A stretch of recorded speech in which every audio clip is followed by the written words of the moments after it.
Hi everyone, welcome to Ocean RC, Captain Mike here. The all-new Freewing A-10 Thunderbolt is the definitive A-10. The motion design team, along with Freewing, worked on the A-10 project for over 2 years, making this the world's largest EDF on the market today. They've incorporated such features as grass field capable, easy transportation, as well as, the best part, precision flying character throughout all throttle settings with or without the scale ordinances. We'll cover more features as we assemble this bird. Let's get it together and we'll show you how we brought out the best flight character in this A-10 Warthog. Yeah. When you receive your A-10 out of the box, the plane will be blank. There'll be no stickers on it. A lot of you out there on hobbysquawk.com requested that the factory not apply decals because you wanted to personalize your A-10s with paint, weathering, or other details before applying the decals. There is a decal placement sheet which shows where everything goes. There are 3 schemes that come out of the box. There's the Georgia's 23rd Flying Tigers, Louisiana 47th Termites, and our very own Indiana Hoosiers 163rd Black Snakes. And so we will be choosing this one for our plane. If the sticker is sticking to the paper and not the cellophane, put the sticker sheet on a hard surface. And then you can apply an X-Acto knife slightly under the edge until you get a lift on it. And then slowly pull this up. Easy does it. And it comes off just like that. Another option, if it doesn't stick to the cellophane, is take a toothpick and put the sticker sheet on a soft surface. And then push the toothpick so it leaves a divot in the paper. And this is what I mean. Watch the mark that it leaves when I insert this toothpick. Push hard, see that? And it will actually go right underneath. And then slowly pick up the sticker. Easy does it.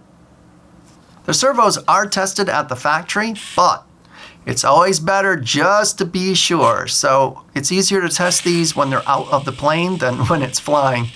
I'm going to cycle these for about 8 minutes on the servo tester. For the elevator, just bring that over to the edge so I don't hinder the servos and put them under load. And after the cycle, be sure to touch each individual servo and make sure that they're not hot. And things should be okay.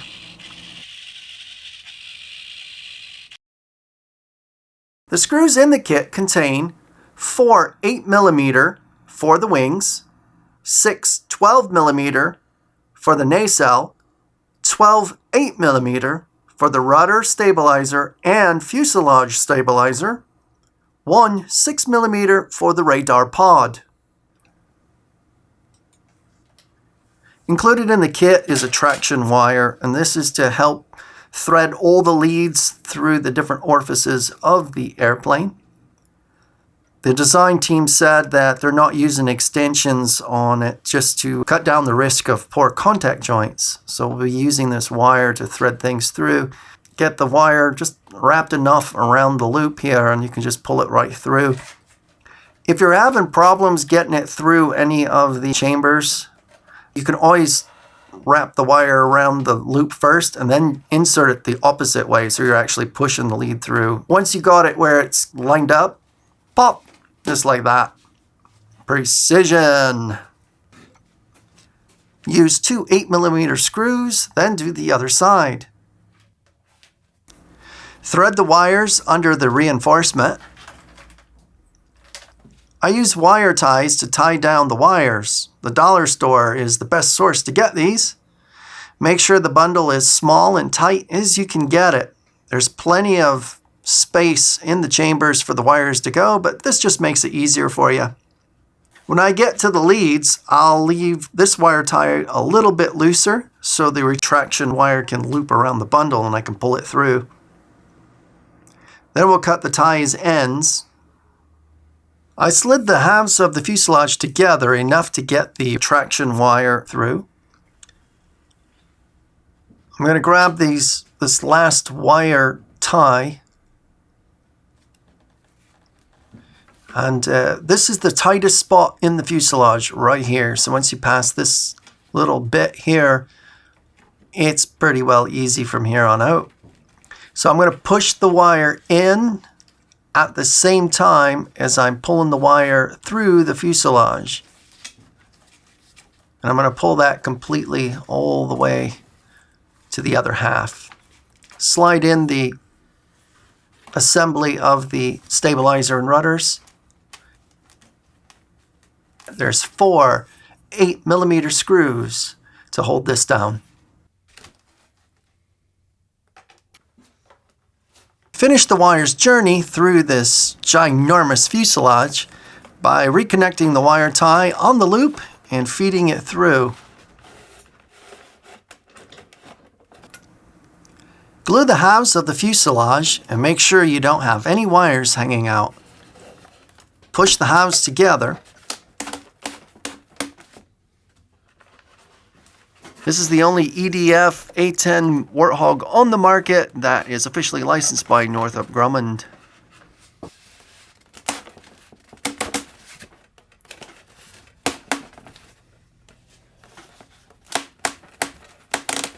I have a paper towel soaked with alcohol, and this is how to tidy up any glue that's been pushed out of the seam. I'm cutting the wire tie and inserting the servo leads to their corresponding port on the control board. This plane is all about customization. I'm adding Nerf Vortex whistles to the motor housing. I'm using the largest whistles to match the low whistle sound the Warthog has. I'm marking the drill bit for depth. I've sanded down the bottom ridge of the whistles to keep the diameter to a minimum. Some folks ask, they say, "Captain Mike, how do you grease those landings on your jets?" Well, the secret is I just listen to the pitch. Whatever the plane sounds like for a perfect landing, I just match that each time. That's actually my airspeed indicator. There's a hard point for a screw, so I'm going just before that. I'm doing this for each side. I use a smaller drill for a pilot hole, and then I'll use the big drill that's the same circumference as the whistle and put that in. I never use glue, they're just pressure fitted, that way I can rotate them to get the best sound. The 80mm stock power system features an all-new motor for this particular plane. Our design team recommends this motor for the best balance, speed, thrust, and flight duration. This plane is very efficient. For you folks that have 90mm fans that are just dying to use those, well, we have a nacelle that will actually fit those. It's the same diameter on the outside as the 80s, but the pocket is bigger. And so you can use your 90s as well as your own ESCs. And by the way, the ESCs are behind the EDFs. So they're constantly getting cooled even at idle. And you can fly this back to back without overheating your aircraft. So on the inside walls, I'll have the large whistles, and then on the outside walls, I'll have a mid-size whistle that comes in the football. And I'll have a total of 4 whistles in all. Just like the rudder elevator assembly, I'm going to tie all these wires to the nacelle. I want this bundle as tight as possible just to make it easier to get through that chamber. When I get to the wire tie that's near the plugs, I'll leave that one a little loose, and then that way I can pull it with the wire retention. And I'll cut these wire ties here and make it easier. You'll want to use padding when fitting the motor housing to the fuse. This is the biggest A-10 in production. Parts are heavily built. This will protect the parts from scratches. Hook the BEC first. I'm hooking onto the green ring near the plug. And then I'm feeding it through the fuse.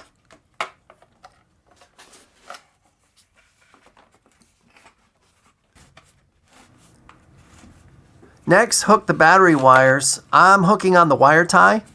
I'm pushing and pulling the wires at the same time using the traction wire.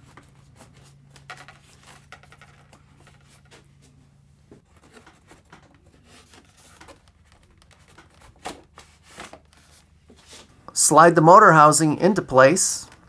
Every part on this plane is a perfect fit. There isn't any slop like other A-10s on the market.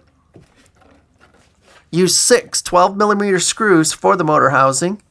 Once this is screwed into place, this fuse is locked and will not flex. Cut the wire tie and install the throttle leads into the control board.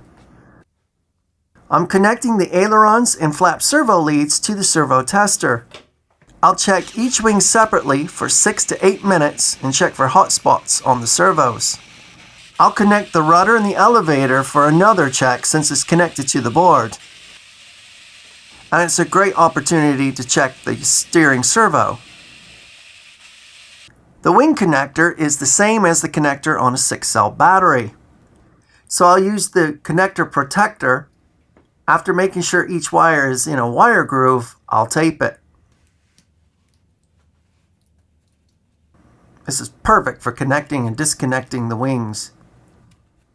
I'm applying a thin layer of glue to each battery location.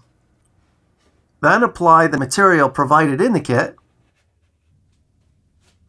The 48mm push rods are for the rudder. The 76mm rods are placed on the inboard flaps. The outboard flaps and the ailerons each require a 63mm push rod. It's a good idea to manually flex the rudders before applying the push rods. The pylons are as follows. From the outside of the wing to the inside is 4, 3, 2, 1. The pylons are numbered for convenience. This is the only A-10 that has accurately scaled ordnance. They are reinforced so they won't flex in the air.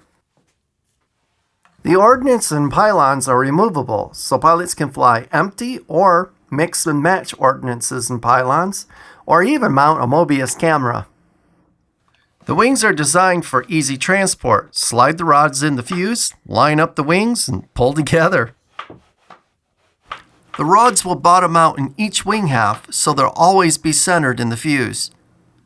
Both the wing and the fuse have an all-around plastic hardpoints for a robust fit. This also prevents dings, dents, and scratches to the wings and to the wing joints.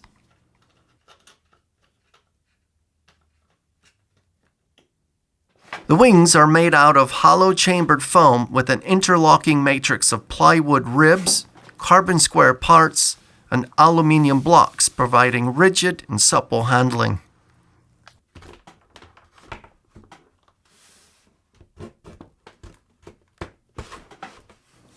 With the flexible wing harness, no risk of hard solder joint being misaligned or flexed to its breaking point during wing flex in a high G maneuver.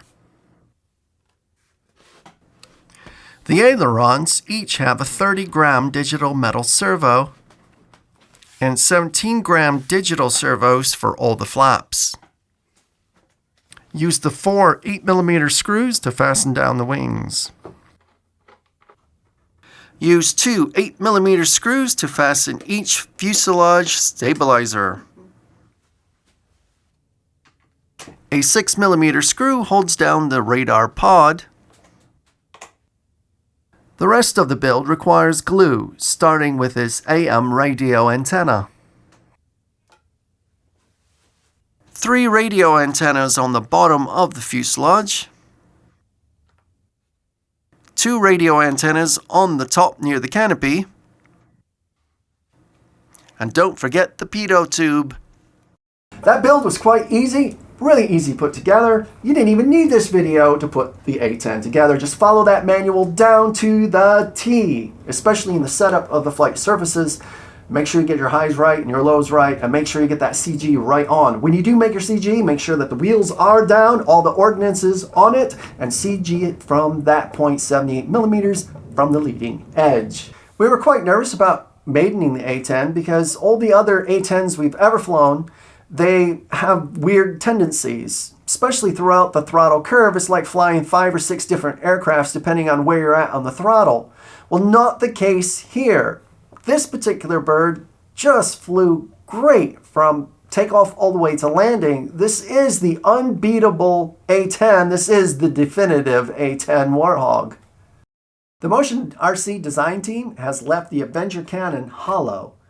That way, there's plenty of room in there for modifications. Already, if you go to hobbysquawk.com, under the forum, Freewing A-10, you'll see how folks have turned the cannon into a powdered cannon, as well as getting the Avenger sound that the cannon has.